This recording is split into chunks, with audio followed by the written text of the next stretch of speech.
প্রিয় দর্শক, আসসালামু আলাইকুম। আশা করি আপনারা ভালো আছেন। আলহামদুলিল্লাহ, আমিও ভালো আছি। তো প্রিয় দর্শক, আমি এই মুহূর্তে আছি একটা সবজি খেতে। প্রিয় দর্শক, দেখুন, এই যে ভেন্ডির গাছ, ঢেঁড়সের গাছ, তারপরে দেখেন ছোট ছোট কাঁচামরিচের গাছ। প্রিয় দর্শক, আপনাদের আরও দেখাবো, পটলের গাছ দেখাবো। আসেন, আমার সঙ্গে সঙ্গে আসেন। সম্মানিত বন্ধুগণ, আমি আছি এই যে পটল খেতে। আপনাদের পটল দেখাতে চাই। এখনো কিন্তু পটল হয়নি, এই যে ফুল হয়েছে, ফুল হয়েছে। আহ, পটল কিন্তু হতে দেরি আছে। তো আপনারা আমার সাথে থাকুন, আরও দেখাবো, আরও অনেক কিছু দেখাবো, আপনারা আমার সাথে থাকেন। অ্যাকশন। বন্ধুগণ, দেখুন, এই যে আমি মরিচ খেতে দাঁড়িয়ে আছি। এই যে মরিচ ধরেছে, দেখুন, একবারে টাটকা মরিচ। বন্ধুরা, একবার টাটকা মরিচ।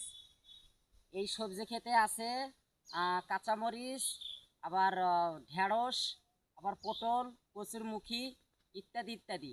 তো প্রিয় দর্শক, আপনারা ন্যাচারাল যুক্ত খাবার খাবেন, ফরমালিন যুক্ত খাবার খেয়েন না, তাহলে আপনাদের রোগবালাই হবে না। তো আমার ভিডিও যদি ভালো লাগে থাকে, তাহলে ফলো করে দিবেন, কমেন্ট শেয়ার করে দিবেন, আর আমার পাশে কিন্তু থাকবেন। আর আমি যে ভাইয়ের খেতে ভিডিওটা করলাম, এ ভাইয়ের জন্য দোয়া করবেন, আশীর্বাদ করবেন। তো ভালো থাকবেন, সুখে থাকবেন। আল্লাহ হাফেজ।